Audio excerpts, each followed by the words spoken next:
लोग आज करेंगे ताप मापने के पैमाने।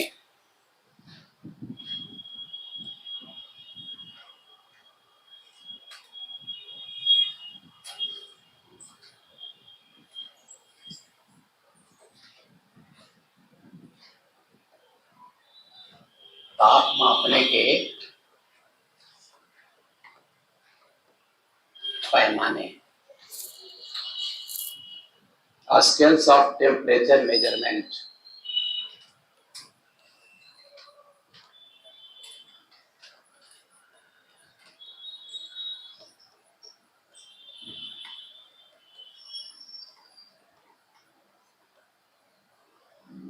मेजरमेंट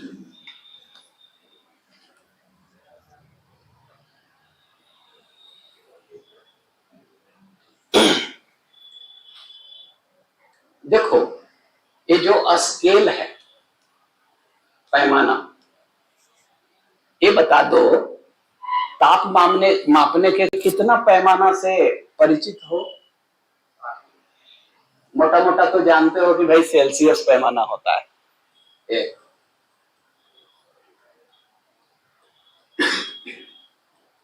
दूसरा फ़ारेनहाइट,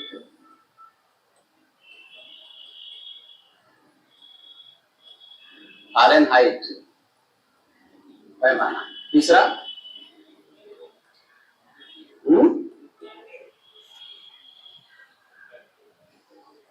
रीमर,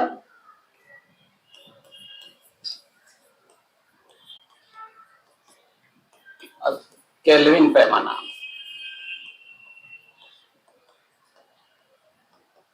अब देखो तो किसका प्रयोग अभी लगभग नगण्य हो गया है? रीमर पैमाना का यूज लगभग क्या हो गया है? नगण्य हो गया है। लेकिन सेल्सियस पैमाना, फ़ारेनहाइट पैमाना, केल्विन पैमाना का यूज आज भी चल रहा है। ठीक है। अब देखो, ये पैमाना जो स्केल,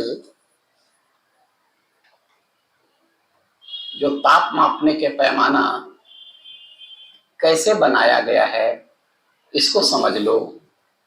ये पैमाना बनाने के लिए हिमांक, आइस पॉइंट,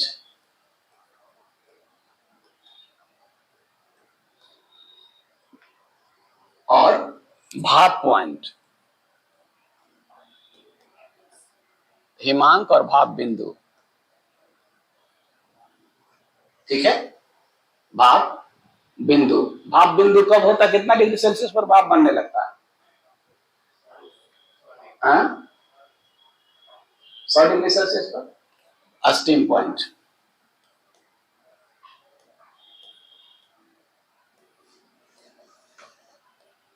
आइस पॉइंट और स्टीम पॉइंट, हिमांक और भाप बिंदु का क्या किया गया है? उपयोग किया गया है।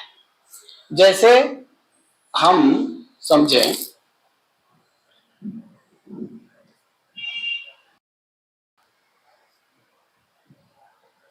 देखो, मान लिया कि सेल्सियस पैमाना बनाना है।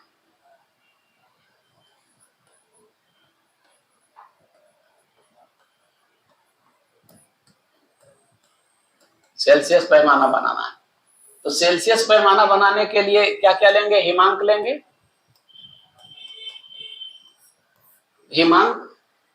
हिमांक कितना होता है? हिमांक 0 डिग्री सेल्सियस पर हिम गलने लगता है तो हिमांक है, तो 0 डिग्री सेल्सियस। और भाप बिंदु कितना होगा? 100 डिग्री सेल्सियस। तो ये पैमाना ले लिए, ये 0 डिग्री सेल्सियस और ये 100 डिग्री सेल्सियस। इसको एक एक डिग्री में बांट दिए। एक एक डिग्री में बांटेंगे तो कितना हो जाएगा? 100 भाग में बांट देंगे ना, बटेगा कि नहीं? तो इसको हम लोग 100 डिग्री में बांट दिए, तो ये क्या बनेगा? सेल्सियस पैमाना बन गया। अगर फ़ारेनहाइट हम पैमाना बनाना हो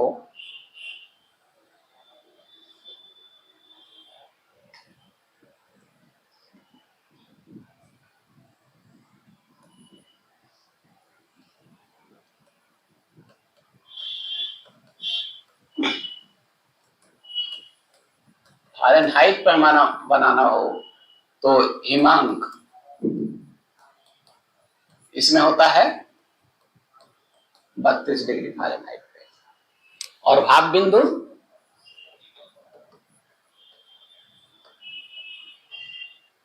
कोई भी पैमाना बनाने के लिए हिमांक और भाप बिंदु ले लेना 212 डिग्री फारेनहाइट। अब इसको घटाओ 212 में 32 कितना होगा 180। ठीक है, अब 180 है तो एक एक डिग्री को इसमें बनाने के लिए एक एक डिग्री पर बांट देंगे। एक एक डिग्री तो कितना हो गया 180 लाइन आ जाएगा ना एक एक डिग्री फारेनहाइट का, तो ये बन जाएगा फारेनहाइट पैमाना। उसी तरह से अगर र्यूमर पैमाना बनाना है तो र्यूमर पैमाना में भी क्या लेना पड़ेगा हिमांक और भाप बिंदु। ये देखो 0 डिग्री आर पर हिमांक है और भाप बिंदु 80 डिग्री आर पर। इसको 0 डिग्री से 80 डिग्री ले लेंगे और एक एक डिग्री में बांट देंगे तो कितना भाग बटेगा 80 बटेगा। अगर केल्विन पैमाना बनाना है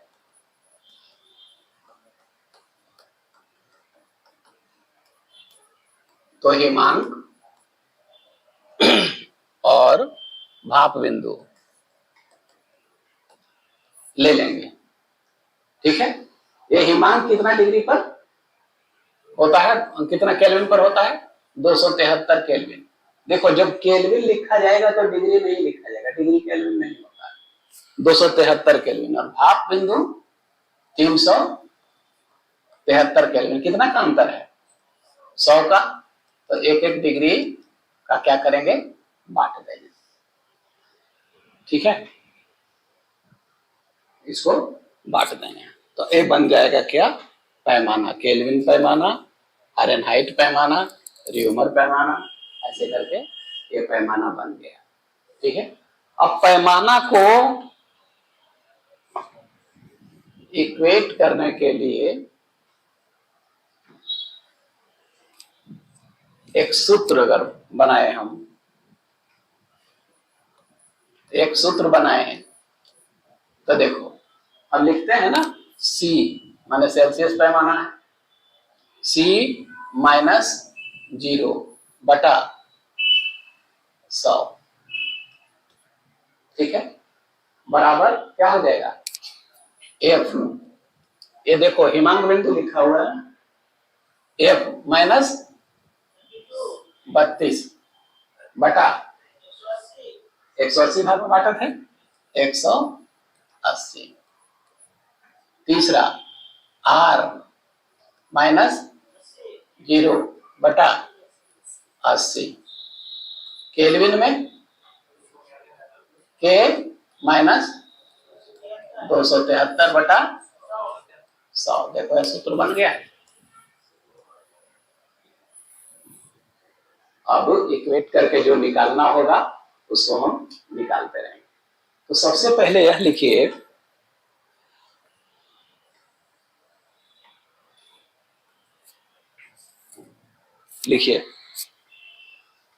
ताप मापने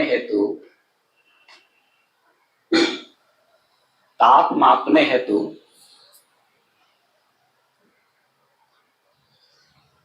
पैमाना, आप पैमानों उसमें लिख दो स्केल्स, पैमानों के निर्माण के लिए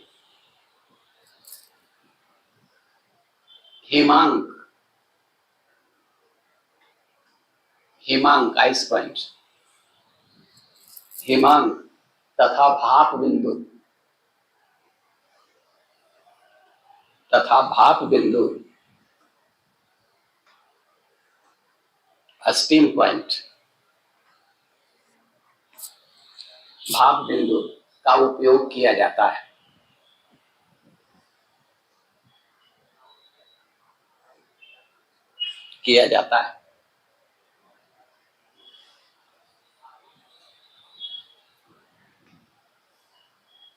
ठीक है, देखो सेल्सियस स्केल में हिमांक कितना पे होता है, 0 डिग्री सेल्सियस पर, और भाप बिंदु 100 डिग्री सेल्सियस पर।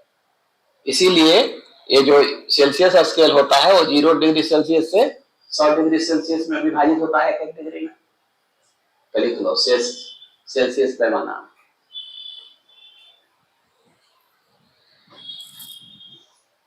इस पैमाने में हिमांक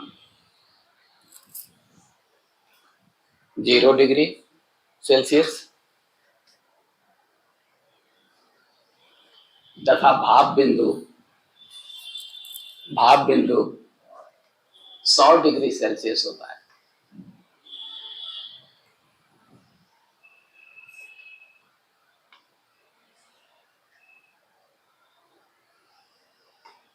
ठीक है, यह स्केल 0 डिग्री सेल्सियस से 100 डिग्री सेल्सियस के बीच 1 डिग्री में विभाजित रहता है। तो लिखो इस स्केल में 0 डिग्री सेल्सियस से 100 डिग्री सेल्सियस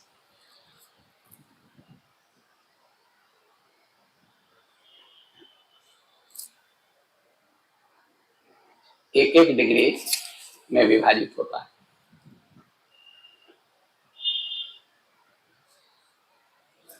एक डिग्री में विभाजित होता है।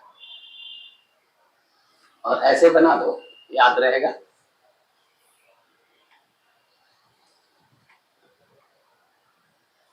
ऐसे बना दो, ये 0 डिग्री सेल्सियस हिमांक, यहां बना दो 100 डिग्री सेल्सियस भाप बिंदु, और इसको 1 डिग्री सेल्सियस एक डिग्री में विभाजित कर दो। ऐसे 1 डिग्री में विभाजित कर दो।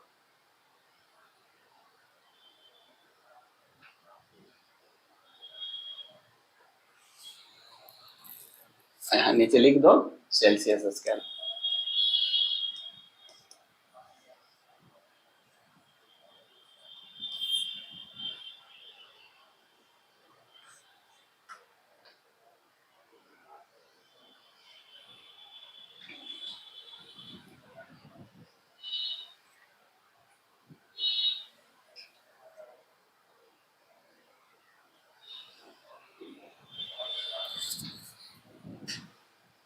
ठीक है, बनाइए।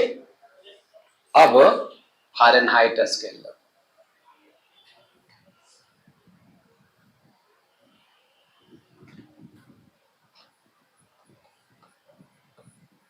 अब समझ गए हो, बस खाली लिख लो फारेनहाइट स्केल।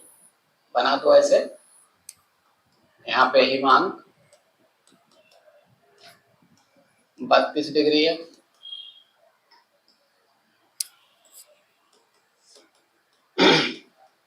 भाप बिंदु 212 डिग्री है। अगर एक डिग्री पर एक डिग्री फारेनहाइट पे इसको विभाजित करेंगे तो कितने भाग में बटेगा 180 भाग में विभाजित।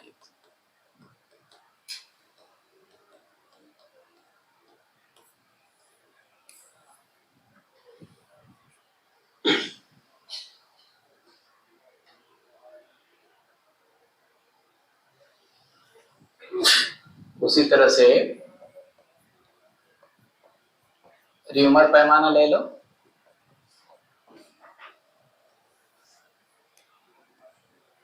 ये हिमांक कितना होगा 0 डिग्री आर, भाप बिंदु 80 डिग्री आर। अगर हम एक डिग्री आर में विभाजित करें तो कितने भाग में विभाजित होगा ये 80 भाग में विभाजित।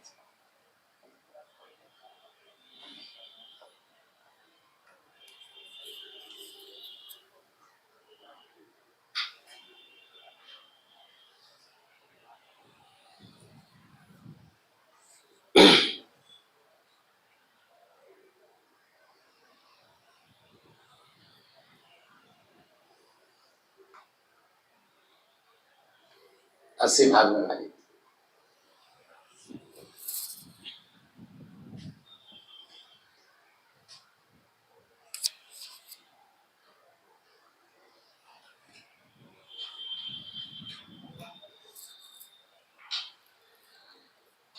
आगे करें।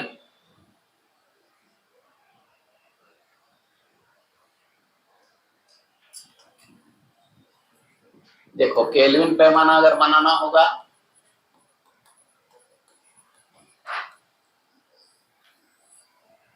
तो यहाँ पे क्या होगा हिमांक? 273 केल्विन। डिग्री लिखेंगे या नहीं? नहीं। और ए भाप बिंदु 373 केल्विन। अगर हम एक एक केल्विन में विभाजित करेंगे तो कितना विभाजन होगा? 100। तो 100 भाग में विभाजित, 100 भाग में ये विभाजित होगा। स्केल बन गया सब।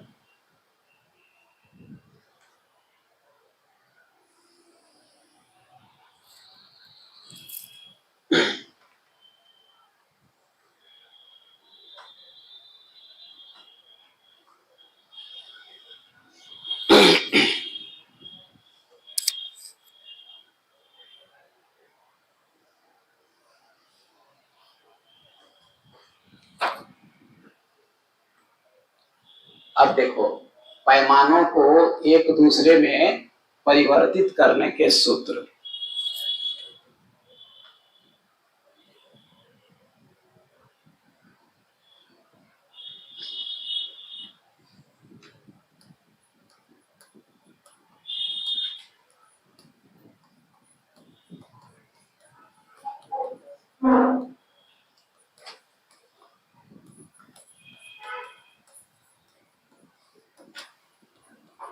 यहाँ से सब यहीं से सवाल रहता है, एक दूसरे में परिवर्तित करिए पैमानों।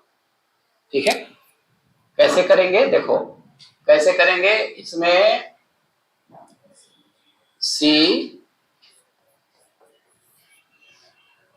सी और जो हिमांक बिंदु है उसको कितना होगा?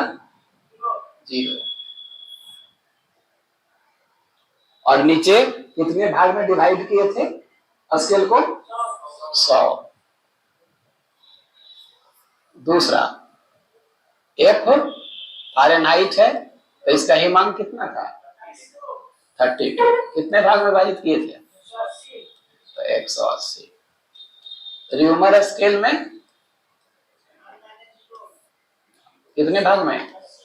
80। केल्विन में K - 273 कितने भाग में विभाजित किए थे? 100 भाग में। तो यही याद रखना है आपको। और सेल्सियस को जिसमें बदलना कहेगा वो बदल लेंगे आप।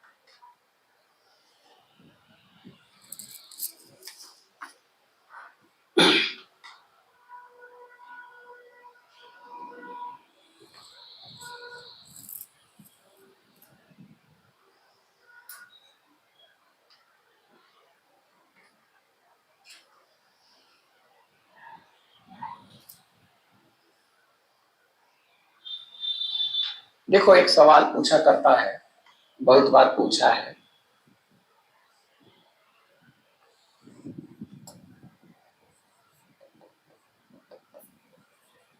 जल कितने तापमान पर जमता है?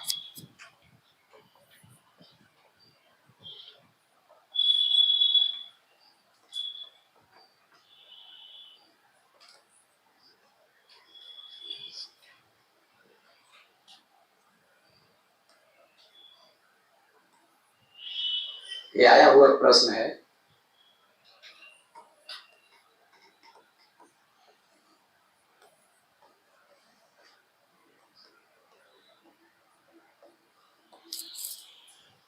जल कितने तापमान पर जमता है? 0 degree Celsius, 32 degree Fahrenheit, 0 degree या 273 के।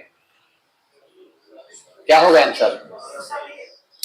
सब हिमांक बिंदु है अलग अलग स्केल पर ना, तो इसका आंसर क्या होगा? उपर्युक्त सभी।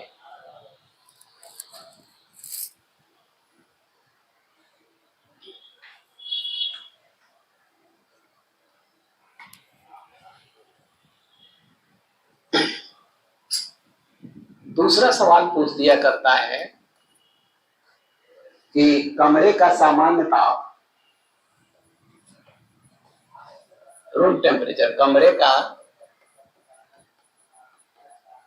सामान्य ताप 27 डिग्री सेल्सियस होता है।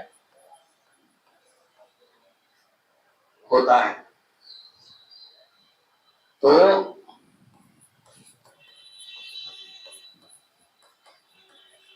उस तापमान को फ़ारेनहाइट में बताएं। निकाल कर बताओ तो।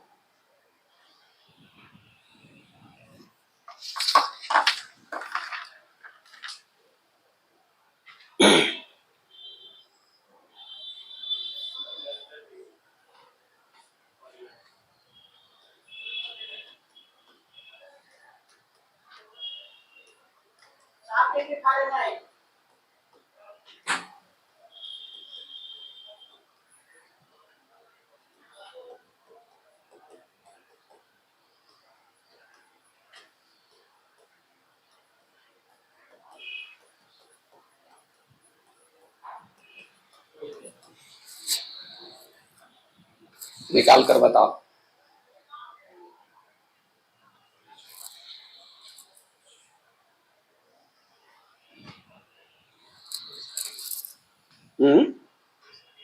कितना? 64, 59 ना।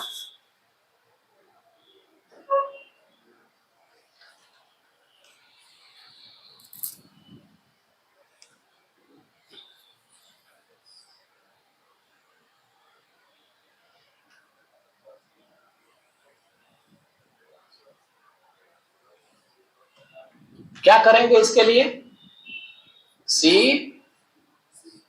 C माइनस 0 बटा 100 बराबर F माइनस 32 बटा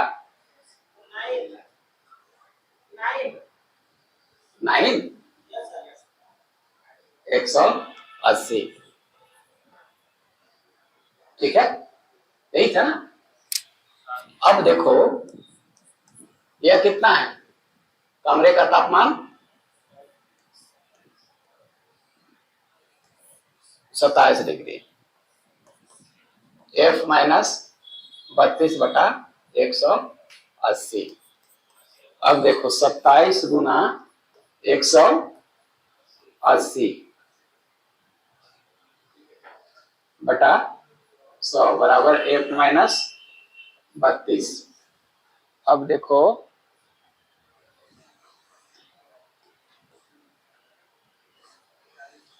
तो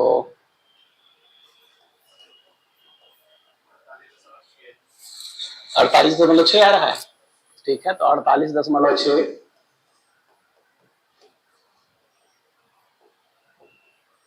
बराबर F माइनस 32। तो F जाएगा तो इधर 32 जुट जाएगा ना। 8 2 10, 4 3 7, 1 8, 80.6 होगा। तो इसमें से आंसर कौन हो जाएगा? देखो बी है। इस तरह के सवाल आपको पूछता है, निकालने जानना चाहिए। और आया हुआ सवाल अभ्यास कर लीजिएगा घर में।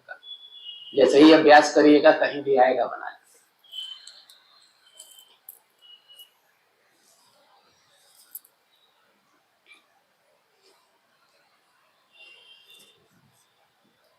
अब चलो हम करते हैं परम शून्य ताप।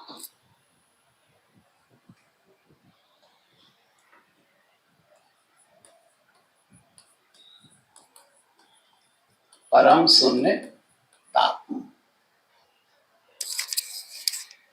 Absolute zero temperature.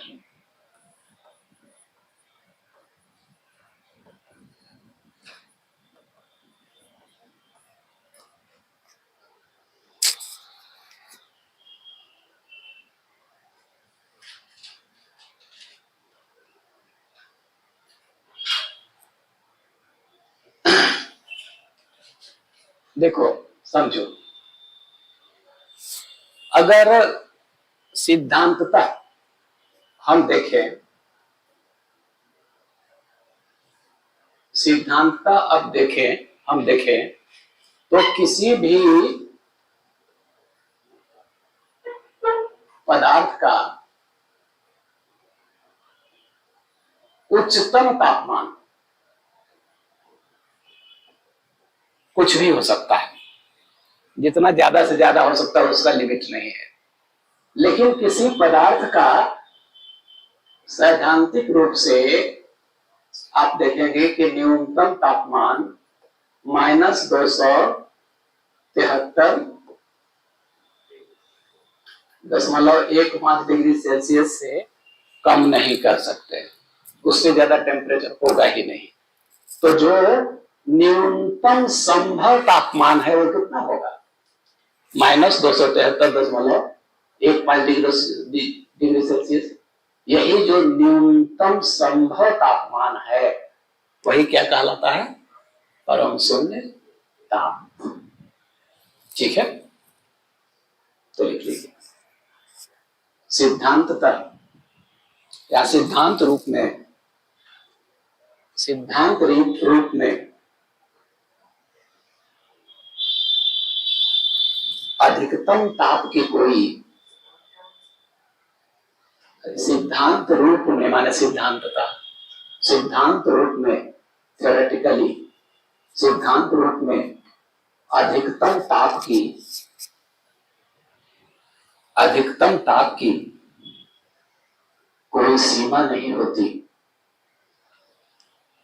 कोई सीमा नहीं होती है, परंतु निम्नतम ताप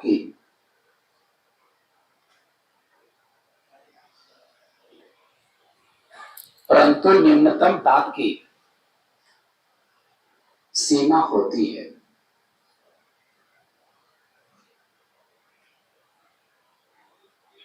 किसी भी पदार्थ की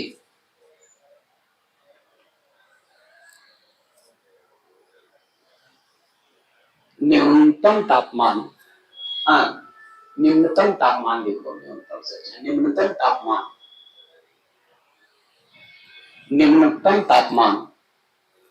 -273.15 डिग्री सेल्सियस,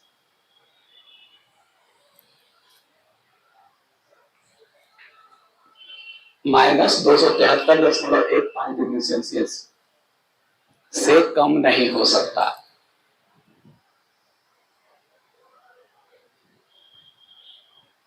अतः इसी न्यूनतम संभव तापमान को, अतः इसी न्यूनतम संभव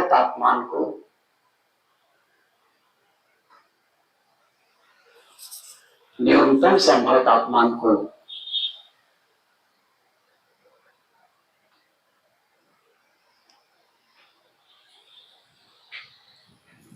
को परम शून्य ताप कहा जाता है।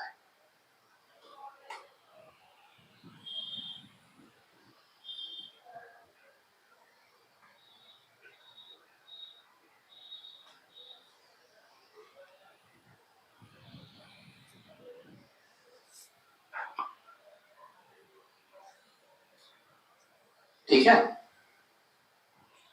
देखो,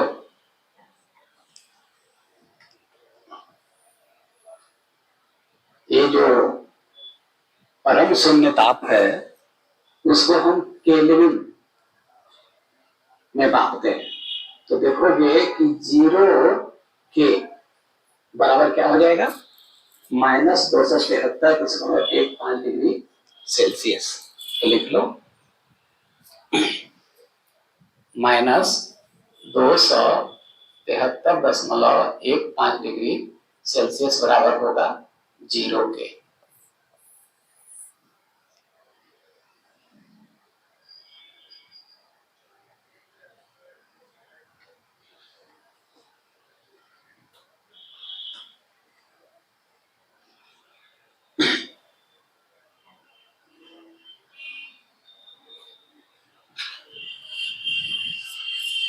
ठीक है, तो 0K का मान कितना होगा? -273। हाँ, 1.5 डिग्री सेल्सियस। अब देखो एक सवाल पूछा करता है,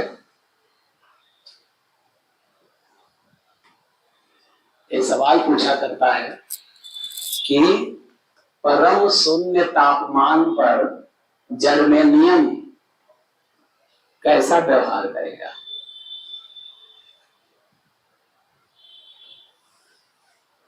परम शून्य तापमान पर जर्मेनियम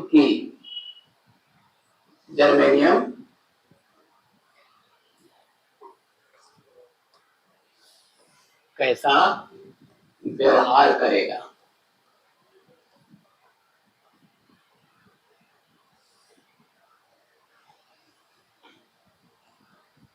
इसकी चालकता बढ़ जाएगी,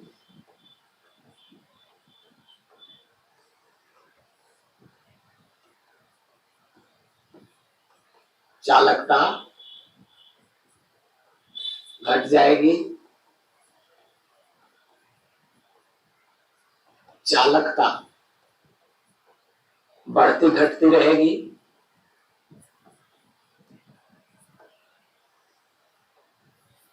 या फिर यह जो है विद्युत रोधी की तरह व्यवहार करेगा।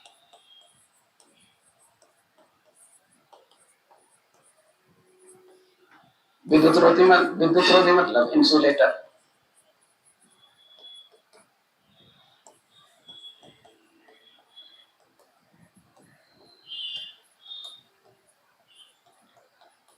बताओ,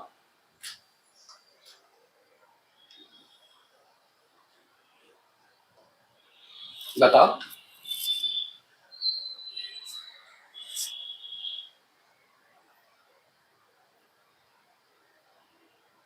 देखो,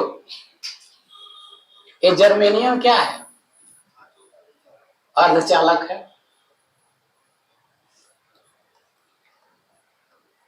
सेमीकंडक्टर है, ठीक है।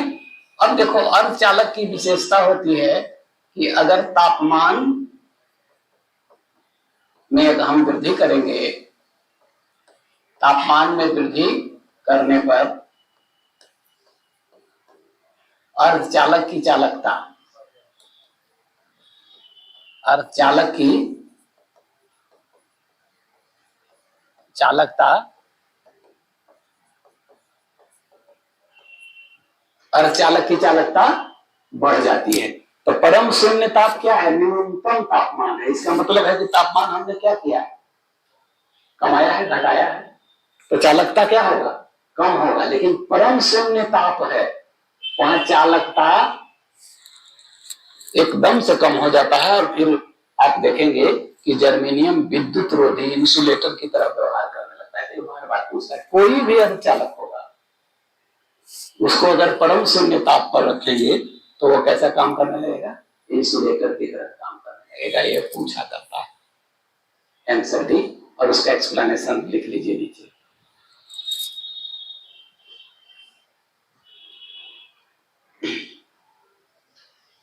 लिखो, कोई भी अर्धचालक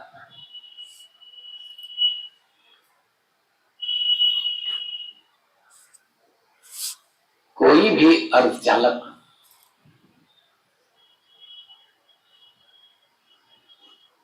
कोई भी अर्धचालक के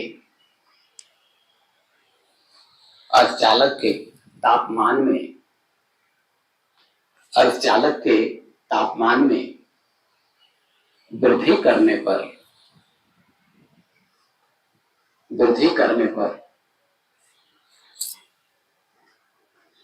उसकी चालकता में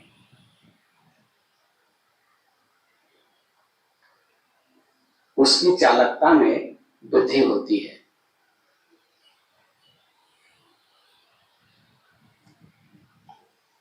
होती है। अर्थात ताप घटाने पर चालकता घटती है। ताप घटाने पर चालकता चालकता घटती है।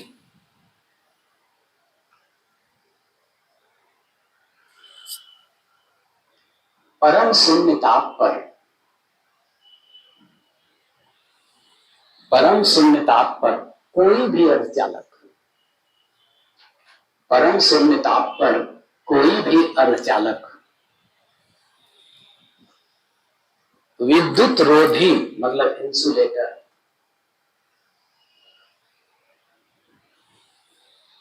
इंसुलेटर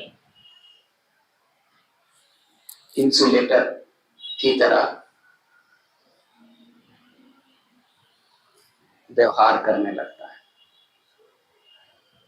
इंसुलेटर की तरह व्यवहार करने लगता है। ठीक है, देखिएगा प्रीवियस ईयर के सवालों को तो आपको पता चलेगा कि बहुत बार पूछ देता है कि अगर अर्धचालक को परम शून्य ताप पर हम ले जाते हैं तो उसकी चालकता क्या होगी, तो कैसा व्यवहार करने लगेगा, इंसुलेटर की तरह।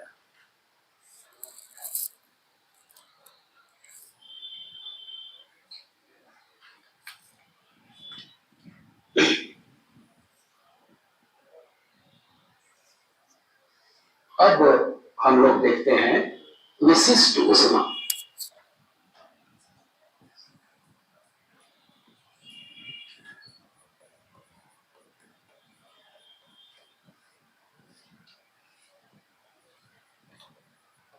विशिष्ट ऊष्मा, स्पेसिफिक हीट।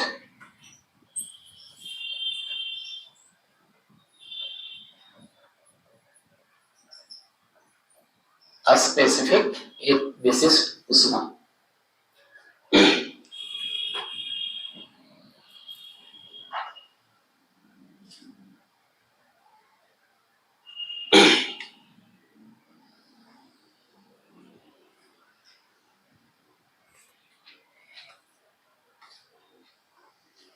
देखो, कोई पदार्थ है,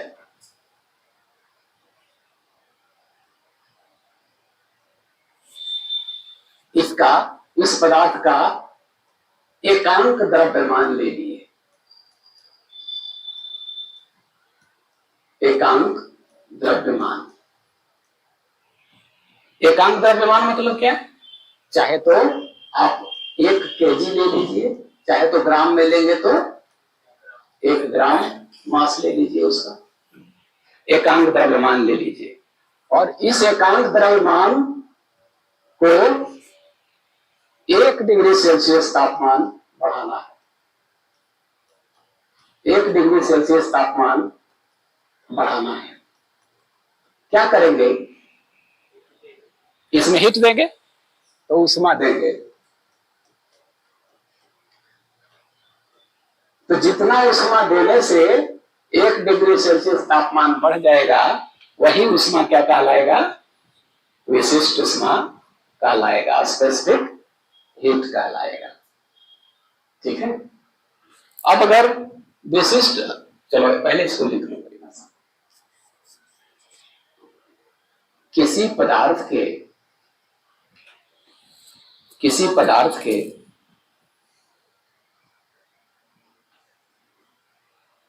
किसी पदार्थ के एकांक द्रव्यमान, एकांक द्रव्यमान लेकर,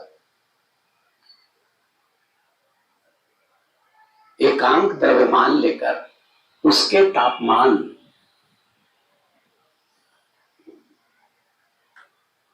उसके तापमान में, उसके तापमान में यदि 1 डिग्री सेल्सियस तापमान, 1 डिग्री सेल्सियस तापमान बढ़ाना हो तो उसके लिए, तो उसके लिए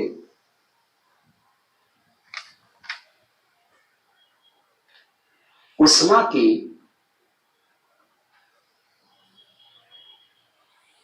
ऊष्मा की एक निश्चित मात्रा, एक निश्चित मात्रा देनी होगी।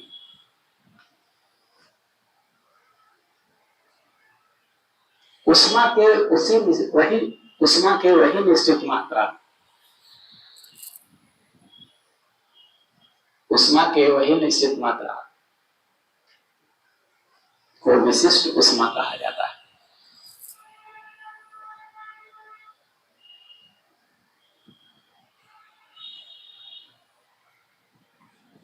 विशिष्ट उष्मा कहा जाता है। ठीक है, अब देखो विशिष्ट उष्मा बराबर क्या हो जाएगा? विशिष्ट उष्मा बराबर आवश्यक उष्मा, जो निश्चित मात्रा दिए हैं, आवश्यक उष्मा, आवश्यक उष्मा की मात्रा गुना क्या? आवश्यक उष्मा की मात्रा, ये बटा गुणन है, बटा क्या हो जाएगा? द्रव्यमान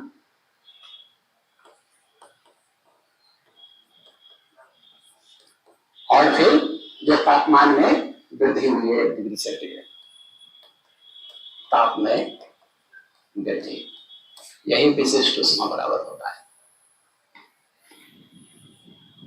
आवश्यक उष्मा की मात्रा बटा द्रव्यमान गुणे ताप में वृद्धि।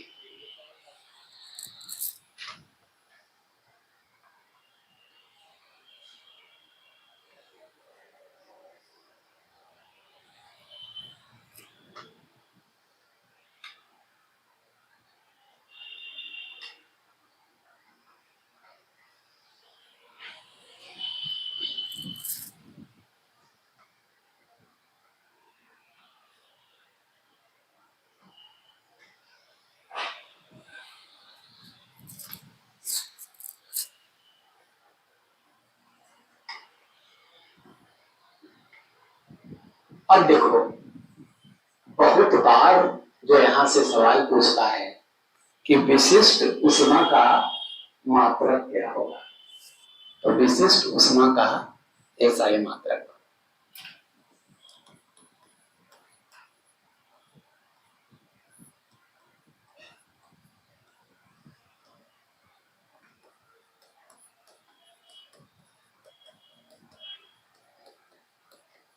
क्या होगा? आवश्यक उष्मा की मात्रा, उष्मा का एसआई क्या मात्रक क्या होता है? जूल। ठीक है, तो क्या हो जाएगा? जूल बटा द्रव्यमान का एसआई मात्रक केजी, किलोग्राम, किलोग्राम, और ताप में वृद्धि का एसआई मात्रक ताप का क्या होता है? केल्विन, तो किलोग्राम इंटू केल्विन। अब आप ऊपर ले जाइएगा अगर इसको, तो जूल प्रति किलोग्राम प्रति केल्विन, तो प्रति किलोग्राम प्रति केल्विन हो गया। जूल प्रति ग्राम प्रति केल्विन, यही देखोगे बहुत बार पूछा हुआ है।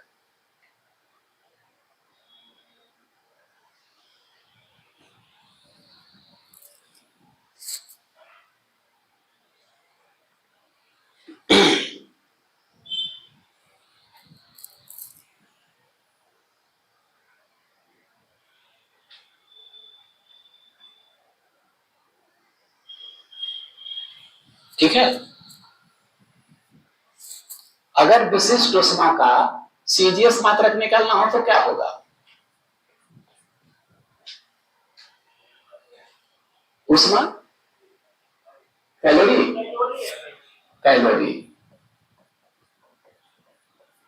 द्रव्यमान ग्राम, ताप में वृद्धि 0 डिग्री सेल्सियस, हाँ सेल्सियस, डिग्री सेल्सियस कहो, डिग्री सेल्सियस। ऊपर ले जाएंगे तो क्या होगा? कैलोरी प्रति ग्राम प्रति डिग्री सेल्सियस, यही होगा।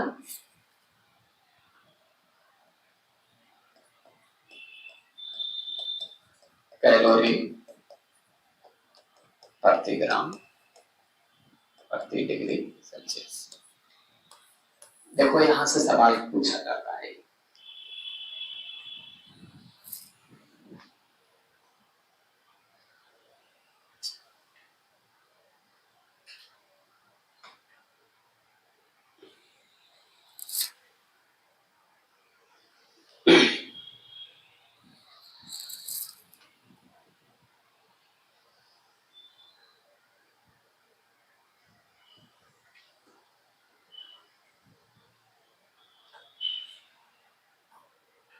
ठीक है,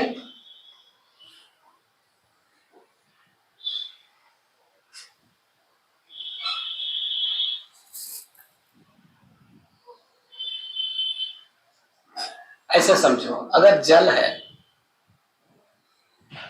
हम 1 ग्राम जल ले लिए और इस 1 ग्राम जल के तापमान को 1 डिग्री सेल्सियस बढ़ाना है। 1 डिग्री सेल्सियस तापमान में वृद्धि करना है। तो जाहिर है वृद्धि करने के लिए उष्मा देना होगा। कितना उष्मा देंगे? 1 कैलोरी। 1 कैलोरी उष्मा देना होगा। तो जल का स्पेसिफिक विशिष्ट उष्मा होगा, वो कितना होगा? 1 कैलोरी प्रति ग्राम प्रति डिग्री सेल्सियस। सही ना? यही होगा। तो लिखो, चूंकि 1 ग्राम जल चूंकि 1 ग्राम जल के तापमान में 1 ग्राम जल के तापमान में 1 डिग्री सेल्सियस 1 डिग्री सेल्सियस वृद्धि करने हेतु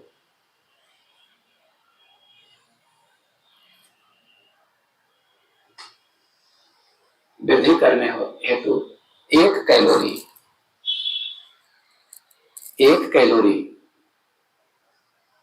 उष्मा की आवश्यकता होती है। उष्मा की आवश्यकता होती है।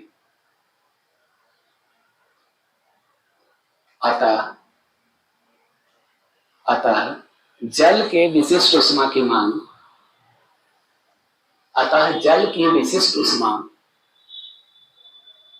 जल की विशिष्ट उष्मा का मान 1 कैलोरी प्रति ग्राम प्रति डिग्री सेल्सियस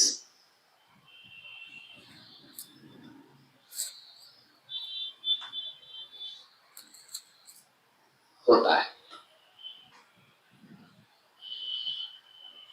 ठीक है, तो देखोगे जल का विशिष्ट उष्मा कितना होता है, ये पूछा करता है। आप देखिएगा प्रीवियस ईयर के सवाल को, तो आप बना लीजिएगा इसको। अब जरा सा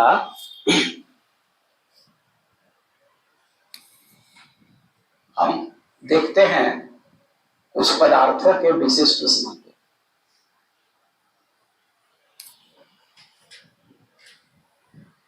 यहां से इस चार्ट से सवाल रहता है, इसीलिए आप इस चार्ट को देखिए, समझिए, और वहां से किस तरह के सवाल आ सकता है तो देखिए। अगर एक पदार्थ है इधर और इधर विशिष्ट उष्मा का मान,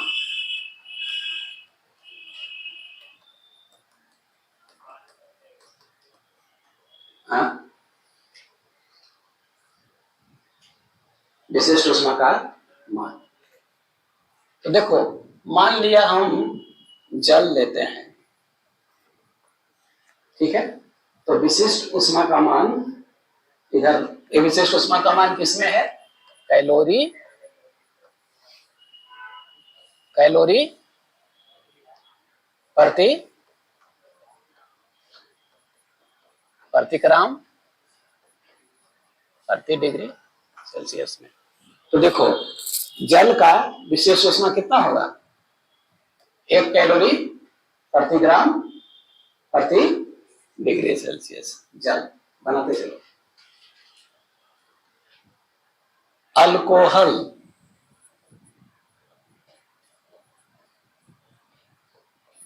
अल्कोहल का 0.6, बर्फ का 0.5, टारपीन, टारपीन का 0.42,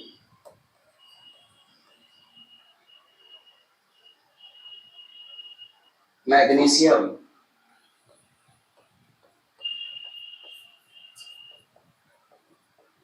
0.25, संगमरमर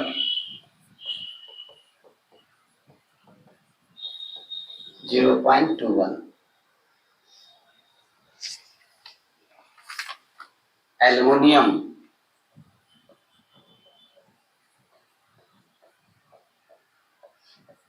0.21, बालू 0.20,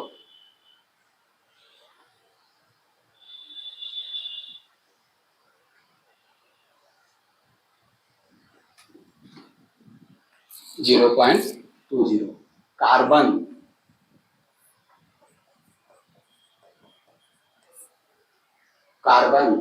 0.17, आयरन, लोहा, लोहा 0.11, पीतल 0.09, सीसा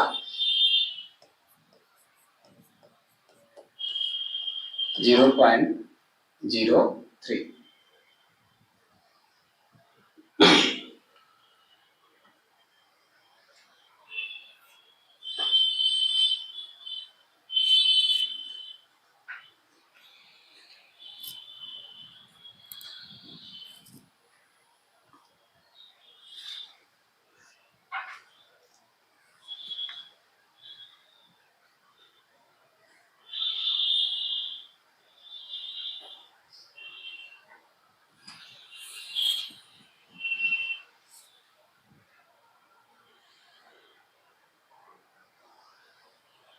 ठीक है, इस चार्ट को देख रहे हो, सबसे अधिक विशिष्ट ऊष्मा किसका है? जल का। देख रहे हो ना? तो यहां से पूछता है कि सर्वाधिक विशिष्ट ऊष्मा किसकी होती है, वो दे देता है उसमें। लोहा, जल, अल्कोहल, पीतल, सीसा, ऐसे करके दे देगा। इस चार्ट को देखे रहेंगे तो फिर बहुत सहूलियत होगी। चार्ट इसलिए दी जाता है कि ये नहीं कि सब एकदम याद होना चाहिए, नहीं, उस चार्ट से किसका ज्यादा है कम है ये आइडिया मिलता है चार्ट को देखने से। एक तो पूछ देता है कि जल की विशिष्ट ऊष्मा कितना है, तो 1 कैलोरी प्रति ग्राम प्रति डिग्री सेल्सियस है, और सबसे अधिक इसी का होता है। तो नीचे लिख लीजिए, जल का सबसे अधिक विशिष्ट ऊष्मा होता है।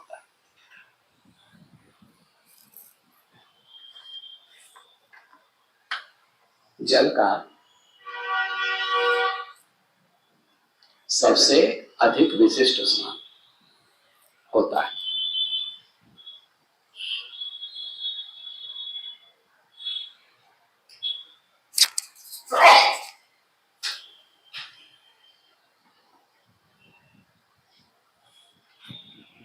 अच्छा यह देखो, यह जो चार्ट दिख रहा है ये ठोस और द्रव का है। देखो ये बर्फ क्या है, ठोस, जल, द्रव। देख लो, आ तो ठोस है आ तो द्रव है। गैस का विशिष्ट ऊष्मा एक होगा कि दो होगा? दो। क्यों? आयतन और आकार ये दोनों उसका निश्चित नहीं होता है।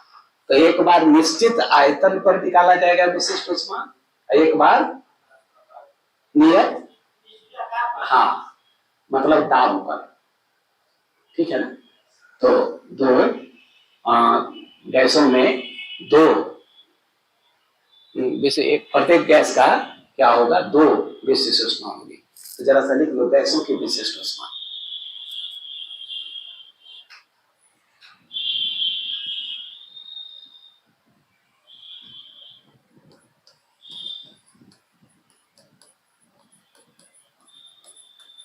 गैसों की विशिष्ट ऊष्मा।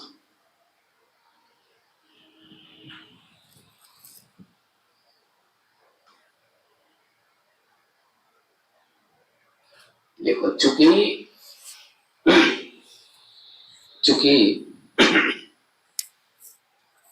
गैसों के आयतन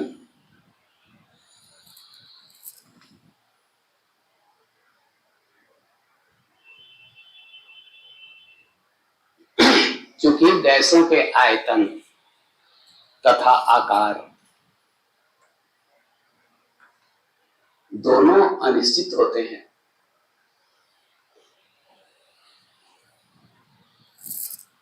अतः गैसों की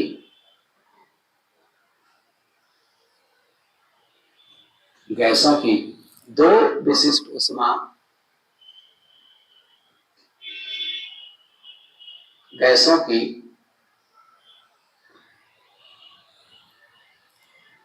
दो विशिष्ट ऊष्मा होती है। दो विशिष्ट ऊष्मा होती है। गैस तो पहला निश्चित आयतन पर विशिष्ट ऊष्मा,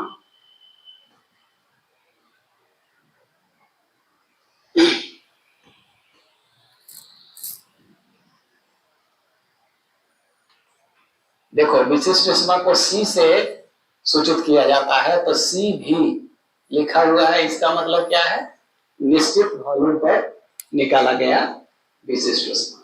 अगर Cp लिखा हुआ है तो इसका मतलब क्या होगा, निश्चित दाब पर निकाला गया विशिष्ट ऊष्मा। तो दूसरा लिखो, दूसरा निश्चित दाब पर विशिष्ट ऊष्मा। बस इतना ही जीएस में काफी है।